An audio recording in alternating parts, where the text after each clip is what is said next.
Good morning, students. Now, in today's lecture, we will discuss about the expressions for angular momentum, kinetic energy of rotating body, and torque acting on rotating body. Okay, so let us start with angular momentum. Now, consider a rigid body of any shape. See in the diagram. Let it consist of n number of particles whose masses are m1, m2, m3, mn, and they are situated at distances r1, r2, r3 and rn respectively from the axis of rotation.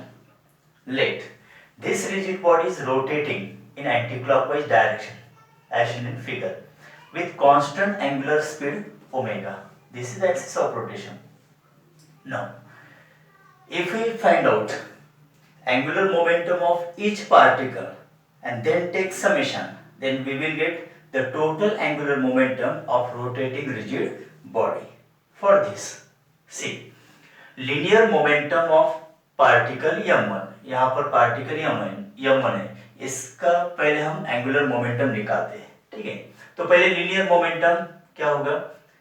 P1 is equal to m1 v1, because m1 is the mass of particle and v1 is the tangential speed of the particle.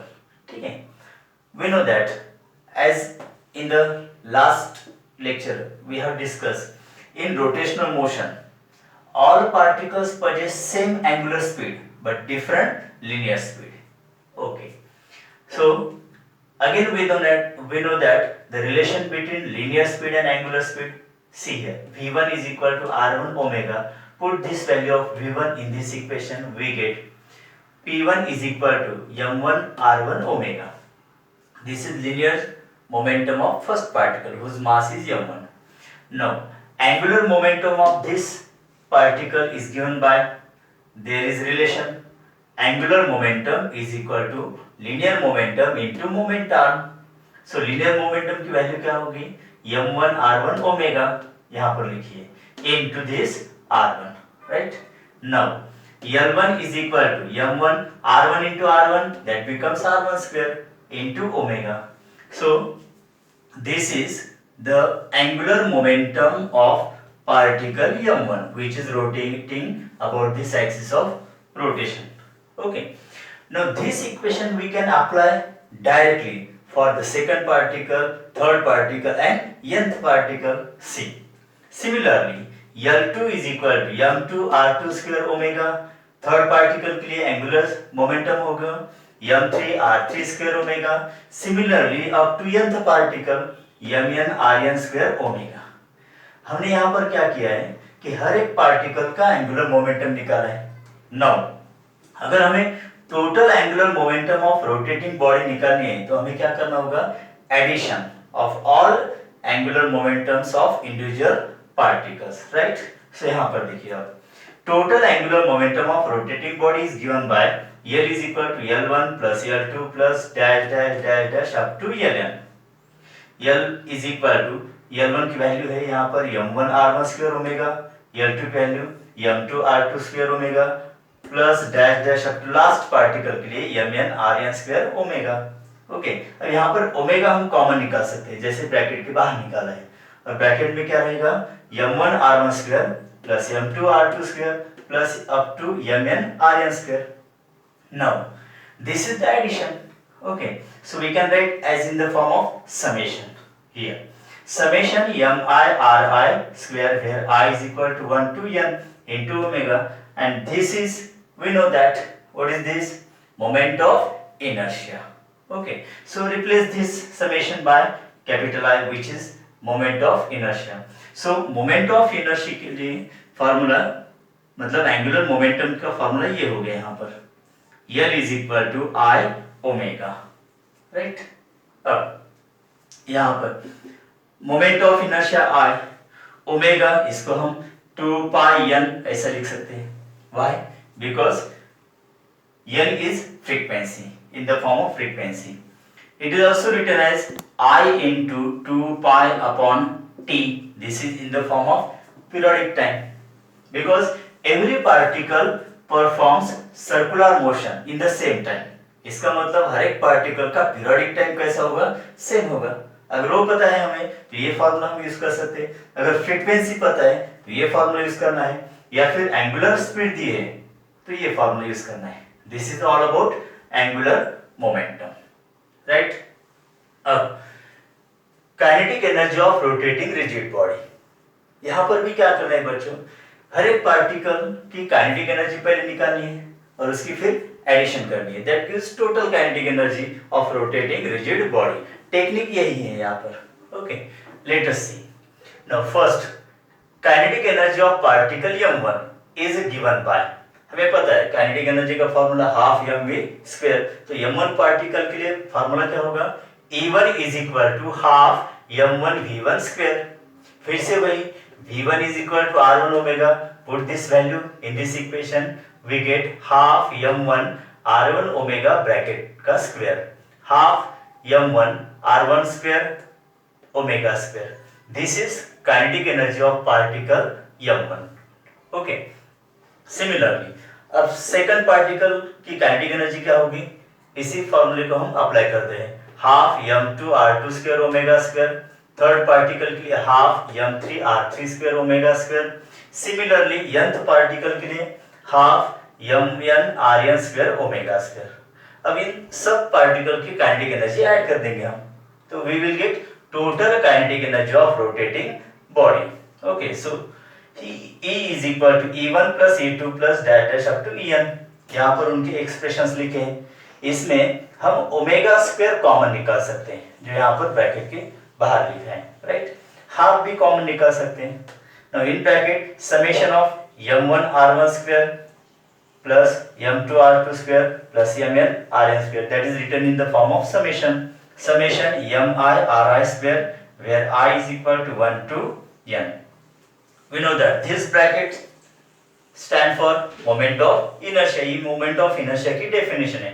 So formula will become E is equal to half I omega square, where I is moment of inertia of rotating rigid body, omega constant angular speed, right? Okay, now kinetic energy of rotating body and angular momentum of rotating body, इन दोनों के बीच क्या relation है यहां पर discuss करते हैं। पहले देखिए, E is equal to half I omega square, half यहां पर multiplied by I and divide by I into I omega square. देखिए multiplied and divide by I किया है, यहां पर adjustment, half I into I that is I square omega square divided by I. This can be written as half I omega bracket square divided by I. ठीक है, now E is equal to half into, अब I omega मतलब क्या होता है, angular momentum. तो I omega bracket हम replace करेंगे बाय कैपिटल L, तो यहां पर L square divided by I। तो ये फॉर्मूला हो जाता है between kinetic energy and angular momentum and moment of inertia. So this is the relation between kinetic energy and angular momentum. तो यहां पर E directly proportional to L square upon I। ठीक है, then from this equation L square is equal to 2IE। अगर इसका square root लेते हम तो L is equal to square root of 2IE। Therefore L directly proportional to root E। This is relation between angular momentum and kinetic energy of rotating rigid body. Okay? Okay students, अब हम देखते हैं torque acting on rotating rigid body. ठीक है, अब torque कब act होगा, जब फोर्स रिजिड बॉडी के ऊपर एक्ट होगा। अब जब फोर्स अप्लाई होगा तो उसका एक्सेलरेशन चेंज होगा, तो कांस्टेंट एंगुलर स्पीड नहीं रहेगी। ओके, तो इसलिए consider a rigid body which is rotating about this axis of rotation. और यहाँ पर एक्सेलरेशन कौन सा होगा, एंगुलर एक्सेलरेशन। तो यहाँ पर एंगुलर एक्सेलरेशन हम कांस्टेंट लेते हैं, दैट इज अल्फा। अब एंगुलर एक्सेलरेशन कांस्टेंट है, इसका मतलब the rate of change of angular speed constant है, either the angular speed is increasing और डिक्रीजिंग, वही कंडीशन में एंगुलर एक्सेलरेशन एक्ट होता है। सो कांस्टेंट एंगुलर एक्सेलरेशन हमने यहाँ पर अल्फा कंसीडर किया है, राइट। अब देखते हैं, suppose force is applied, so because of that applied force the rigid body performs purely rotational motion, this is known as torque. तो इससे हम टॉर्क निकाल सकते हैं। तो यहाँ पर क्या करना होगा, हर एक पार्टिकल पर पहले फोर्स निकालते हैं, उसके ऊपर कितना टॉर्क एक्ट हो रहा है ये भी निकालेंगे, बाद में सब पार्टिकल्स पर जो टॉर्क इंडिविजुअल एक्टिंग हो रहा है उसके हम एडिशन करेंगे, that gives total torque acting on rotating body. Okay, so let us see here, consider same technique यहाँ पर, consider rigid body consists of n number of particles situated at distance r1, r2, r3 up to rn. अब पहले m1 particular force applied is f1. This force is tangential. ठीक है, so force acting on particle m1 is f1 is equal to m1 a1. Now relation between linear acceleration and angular acceleration is a1 is equal to r1 alpha. Put this value of a1 here, we get m1 r1 alpha. Now torque acting on particle m1 is given by, torque is equal to, we know that force into moment r. okay, तो यहाँ m1 particle पर tangential force कितना है f1, और इस particle का perpendicular distance from the axis कितना है r1, so f1 r1 that gives torque acting on particle m1। f1 की value m1 r1 alpha into this r1, that gives m1 r1 square alpha. okay, similarly second particle पर torque कितना act होगा, तो ये formula directly हम apply करेंगे यहाँ पर, m2 r2 square alpha। Third particle के ऊपर m3 r3 square alpha। Similarly on last nth particle m1 r1 square alpha। okay, now total torque acting on rotating body is given by tau is equal to tau 1 plus tau 2 plus dash dash up to tau n। तो ये equations यहाँ पर लिखे हमने, इसमें alpha common निकलेगा और bracket में फिर सबके एडिशन मतलब समेशन लिखना है, summation mi ri square where I is equal to 1 to n।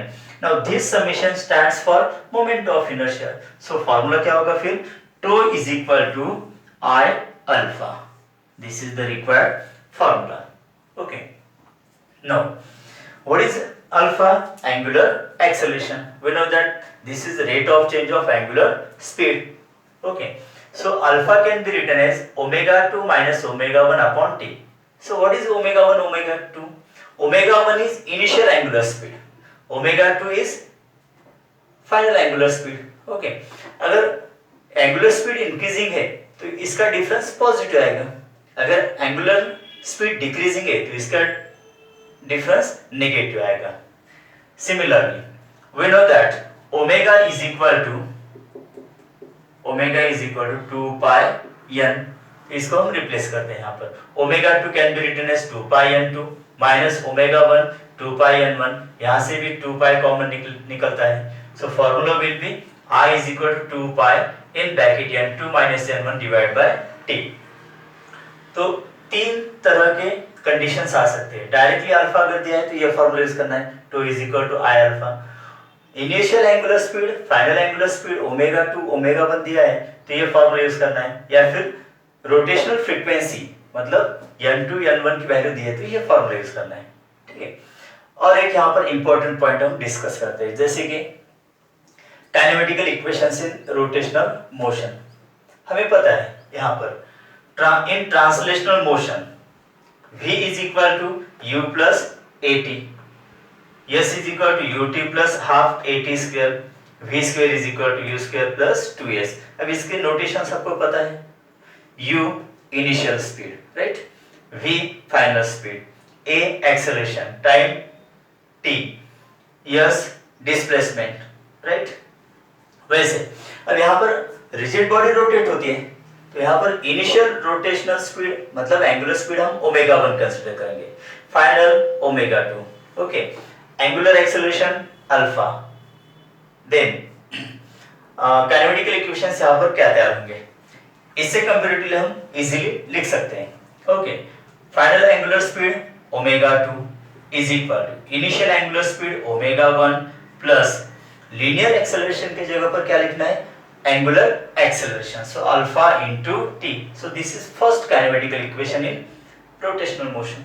अब second, yes, displacement, तो यहाँ पर displacement क्या होता है, angular displacement denoted by theta is equal to initial speed omega t plus half alpha t square, right? इसीलिए अब third one आप लिख सकते हो v फाइनल, तो यहाँ पर फाइनल एंगुलर स्पीड क्या होगी, ओमेगा 2 उसका square is equal to initial angular speed omega 1 उसका square plus 2 alpha into theta. Okay, this are some important equations, ये आपको न्यूमेरिकल्स में काम आएंगे। इसके साथ साथ और एक यहाँ पर जैसे नंबर ऑफ रिवॉल्यूशंस, या फिर हम यहाँ पर रोटेशंस कहेंगे इसको, number of rotations, okay, denoted by capital N, is equal to theta divided by 2 pi. What is theta here? Total angular displacement, total angular displacement divided by 2 pi। ये formula कैसे derive होता है, because देखिए अगर particle एक rotation complete करता है तो एंगल कितना डिस्क्राइब करेगा, 2 पाई या 360 डिग्री, तो एक रोटेशन कंप्लीट हुआ है, ठीक है। सो एंगुलर डिस्प्लेसमेंट हुआ है 2 पाई divided by 2 pi that is 1, तो एक रिवॉल्यूशन होता है या रोटेशन होता है। अगर टोटल एंगुलर डिस्प्लेसमेंट यहाँ पर है 10 पाई, ओके, तो कितने रोटेशंस हुए होंगे, total angular displacement 10 pi divided by 2 pi, so 5, total number of rotations 5। तो ये सारे पॉइंट्स याद रखिए, ओके।